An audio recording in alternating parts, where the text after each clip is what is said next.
Good afternoon guys, welcome back to the channel. So today, update on Charlie's car. So Charlie's car is, as I mentioned on the previous video, we're running it in. We've done 360 miles on this now. So dyno days in 5 days. So once we get to 500, we'll do our pre-dyno checks. We're going to drop the oil that we got in there and put millers in, so it'll be ready. So hopefully good figures for that. This one I'll talk about in a minute. It's quite interesting. We have got Tyrone's S3. It's been dropped off now. So this is having exactly the same as Charlie's. Fucking GoPro just fucked up then. So we are putting a built engine in this, more or less the same spec as Charlie's, only the difference is we're putting a RPC manifold on this with 4-port methanol injection. We're upgrading his oil cooler, which we did to Charlie's, but we're also doing his DSG cooler. This is going to be running flex fuel as well, so we're going to be running ethanol with switchable maps.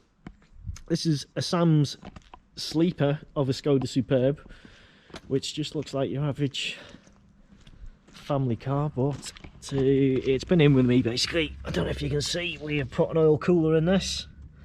It's the Airtech oil cooler. I mean, yeah, the only way you can tell really is obviously got big calipers. So this is running 460 at the moment. He's just had TVS stage 3 TCU tune. We are taking this to Unicorn because not so long ago I put methanol injection on this, so we are going to take it to tune the methanol in at Unicorn, and hopefully we'll see this over 500 horsepower. So yeah, so primarily this video maybe about Charlie's, maybe about this, but yeah, I did say we're going to get better videos on this one of us putting the engine together. So this Golf GTI, quite interesting this one. So he basically came in saying he's losing coolant, and what had happened, there's a small cooler outlet valve just on the back of the cylinder head near the turbo. This has actually leaked and dropped onto his turbo manifold. And obviously with metal, when really hot metal, and obviously you cool it down with a liquid or whatever, fatigues over time, and it actually cracked the manifold, which I'll show you on his IS20. So I've just fixed this. I've just put a IS38 turbo, which is generally off the Golf R's and the S3s. It has been mapped, this car. I did take it for a drive prior. It's definitely not stock, but now he's got an IS38. So I've told the customer, ideally, you want to get it mapped to that turbo. It will drive with the IS38, no issues. But yeah, if he wants to get the best out of that turbo, he needs to take it to get mapped. Anyway, I will have a look if we've got that turbo and see if we can show you. I must admit, I've not seen it before. We've got this beauty in. So this is, for those of you who know, Toyota Crown 1JZ twin turbo. Customer had put his own calipers on the rear. He's put them upside down so he can't bleed them properly, but we've got braided lines and all sorts to do on this next. So yeah, coolant outlet valve. Well, it's not even a valve, it's just a coolant outlet. So this is what had failed. I mean, this is a new one, but yeah, this seal basically here, it failed. I don't know if you can see. So yeah, so this fits on the back of the cylinder head here. It's common issue actually, and obviously this water dripped down onto the manifold and cracked his turbo. So yeah, you're probably not actually gonna be able to see it. It's a very, very small hairline crack. I'll try and point it out with one hand. Oh, let's see if we can get, as usual, it's fucking freezing in here. So there is a crack here, all the way down there. Might not show up on camera, but basically that's where he had his issue. I mean, primarily his issue was the valve leaking onto it, but once there's a crack in there, you obviously lose manifold pressure, which Obviously uses manifold pressure to drive the turbo, so that is basically screwed at the moment. We could probably get that repaired and welded. I did speak to the customer, but seeing as though I had a IS38, you opted for that. Is a popular upgrade for them.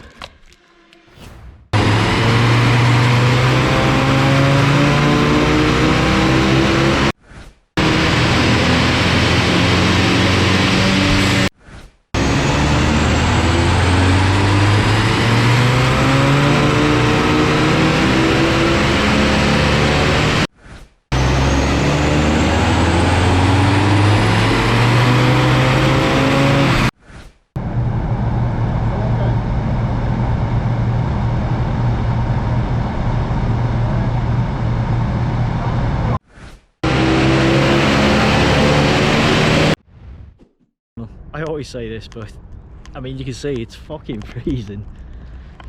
Absolutely freezing. Sam Skoda.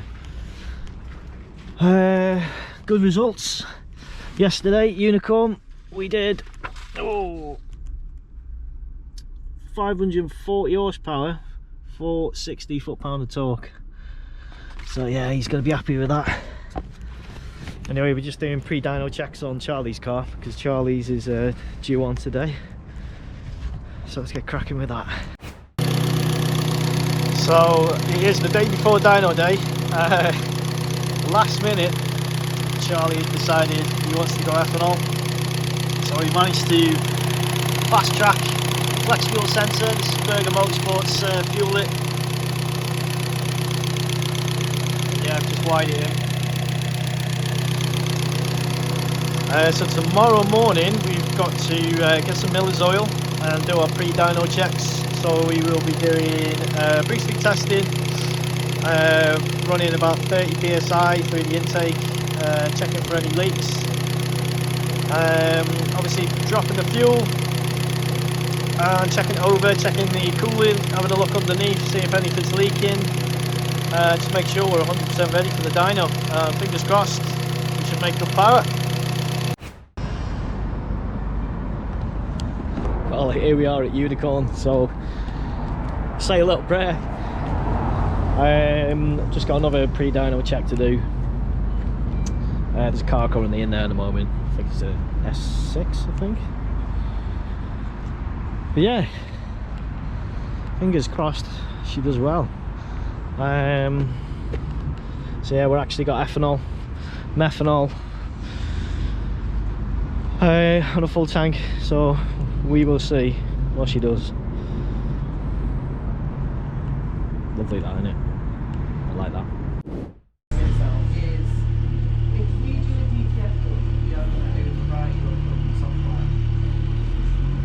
Now that wouldn't usually be an issue, but depending on the tune, so I could.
It's a bit warmer today, a bit warmer. Right, okay, so it was Judgment Day, yesterday for Charlie's car. Now I've literally done everything to this car. So as I said previously, we took it to stage 2, so we fit his intercooler, his downpipe. I think he already had an intake. And then he went stage 3, so we fit an L500. We did his high pressure pump, It's a low pressure pump. What else do we do? A lot of other things anyway. Oh, methanol injection, yeah. So we did this methanol injection. Anyway, so as previously mentioned, we built an engine for this car. We ran 500 miles. We did our pre-dyno checks yesterday. So by pre-dyno checks, obviously we drop the oil, the running in oil. We fill it up with Miller's NT Plus, which is what this car runs with. Whilst we were there, we took the sump off whilst it was empty. Just did a check of the end caps. Then we boost leak tested it. So we put 30 psi down the intake, checking if there's any leaks. Obviously we checked his coolant. So yeah, so yesterday was Judgment Day. Very nerve-wracking day. The engine actually got its head kicked in, so well over 25 pulls on the dyno. And yeah, some amazing results. So we were actually fighting with, so we've put a ported and polished cylinder head on this. So we've got a ported intake with a sort of 60 grit finish on the intake, because you never want a polished intake, because we get what we call pooling of the fuel going in. But we put a ported and polished manifold on this. Well, the manifold's internal, but what I'm saying is we opened it up. We ported right down to the valve seats, and we opened up the back of the manifold by 3mm circumference, and we did the same on the entry to the turbo. And yeah, we were struggling with getting power but getting sensible torque. The torque this thing wanted to put out was just ridiculous. Obviously he's got a 250 box, DQ 250. We have put TVS stage 4 clutch packs. However, I'm sure some of you know these like to chew fourth gear, so you never want monstrous torque out of them. However, we finished up, bear in mind this is still work in progress, we did a monstrous 600 horsepower and 531 foot-pound of torque. Now that's 720 newton meters.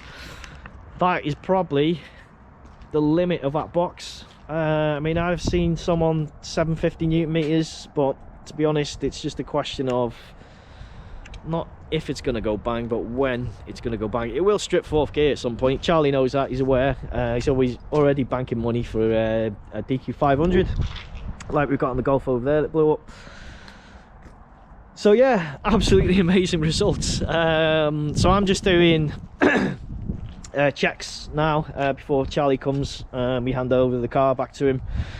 I did do post dyno checks as well, so we checked if it had lost any oil or cooling, and it was absolutely fine. One thing I should have got a video of, because a lot of the time when you build a forged engine, I mean there's an S3 Unicorn, when you start it up you get really bad piston slap. It sounds horrible, it sounds like something's wrong with the engine. However, this one just starts like stock, and as I put in the previous video, I can still balance a cup of coffee on him. It is super smooth engine. Charlie's going to be really impressed. Hands down, one of the fastest, if not the fastest cars I've ever driven. This thing, as you can imagine, fucking moves. Christ. So what we'll do is we'll try and get a video of Charlie's reaction. I'm sure he's going to want to put his foot down. I have asked him to get some meth, because we did go through 5 litres of methanol yesterday. So it just goes to show you how long it was on the dyno for.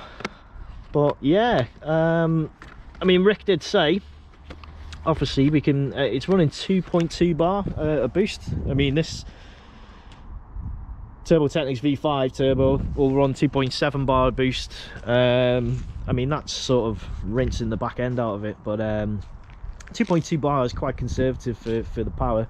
So Rick did say we could turn it up, but we are actually going back to the dyno, because I don't know if you noticed this, we fitted a flex fuel sensor. Now this is the flex fuel sensor, real great bit of kit. You can actually get this up on your phone, and I will show you in a minute. So you can measure, well, it's got a calculator on there for your ethanol. It shows you real time what fuel is in there at the moment, and it also shows you fuel temperature. It's a pretty good bit of kit, a bit expensive, but a lot of the Yanks run them. I'm sure you know the Yanks do, but they have ethanol on pump, so they use it a lot. Anyway, that's what the app looks like. So if I was to connect, I don't think it'll connect now because obviously, oh yeah, it's connected. So there we go. So currently we've got momentum in here, which as you know is E5. I mean generally E5, but this is showing as E6. And then we've got our fuel temperature. We've got a little calculator in the bottom for your mixture and stuff. So yeah, so we will be going back to the dyno, believe it or not. So the target is 650 horsepower. I don't think that is not reasonable to achieve, to be honest. I think it will achieve that. Anyway, cars we got in. I've got another Golf coming in for an engine. We've got this one here for an engine, this one here for an engine, and this one has got a thermostat issue. It's been to some garage who supposedly is an Audi specialist. The customer dropped the car off before the customer actually got here, so I had a quick nose under the bonnet. Loads of things missing on it. Loads of things missing, so customer wants me to get this back 100%, so we'll be doing that. I've now received the funds for this car, so we have ordered the rods and pistons, and then yeah, we'll have a video of the tear down of this engine on this. So I'll pull it out and inspect and see if we can see what has happened to it. I mean, Dean from VW Midlands made me laugh because he did comment not even CSI would be able to definitively tell you what happened, but we'll have a go anyway. So yeah, so I'm just waiting for Charlie, and I have got a Sam's Skoda on there. I don't know if I told you about a Sam Skoda, did I? So yeah, so he's got a Skoda Superb, obviously stage 3 Litco 500 turbo. We are actually at Unicorn, not yesterday, day before with that, day before Charlie's. Monstrous results from that, super sleeper now. That made 540 horsepower, so I'm sure he's going to be mega chuffed with that. He does want to pick it up, but we did fit an Airtech oil cooler, same that we fitted with Charlie's actually, only we've had a few issues with this. Because the kit is designed for the Golf R, and the Skoda Superb, it has slightly longer, the engine's slightly back to where obviously we fixed the radiator, so the lines aren't very long enough to get where we are. So I've got it in spec basically, but we have got a small oil leak, so I need to sort that out before I hand it back. Anyway, just waiting for Charlie. We'll get some reactions, but what a monster that is. Seriously fast. I did forget to pick up his dyno sheet, but I did take a picture of it as well. So yeah, so on this we've got switchable maps. We've only got 2 at the moment. We've got pump fuel, which is 500 horsepower, and we've got pump fuel and methanol injection. That was 600 horsepower, 531 foot-pound of torque. We've got rolling launch on it, and we've got adjustable launch as well. Let's wait for Charlie and let's get his reaction, because I think he's gonna fucking shit himself. And yeah, hopefully he drives it, because I mean, I've obviously done the running miles on this, and I think I've driven it more than he has in the past year, so yeah. Anyway, a very good landmark in my business. Bear in mind I started from the back of a van, not that one, but a caddy. And yeah, it's just very pleasing to obviously, you know, I've had this car from stock and to build it to what it is today. But yeah, really fantastic results, and really proud of how this engine coped as well. And as I said, even now you can still balance a coffee on it. It's lovely and smooth. Still got very nice drivability. I mean, you wouldn't even know it's got the power. I imagine if Charlie tells some people, you know, it's 600 horsepower this, and they jump in it, they're not going to believe him until obviously he puts his foot down. Anyway, I'm going to open up and we'll wait for Charlie.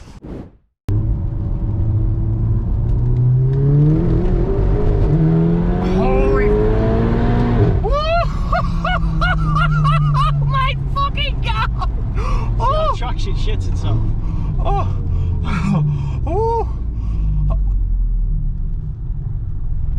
So yeah, traction off. So yeah, so I think Charlie just shit himself. Anyway, one fast golf. There you go. Thank you very much. Enjoy. Enjoy it. There she goes. 600 horses.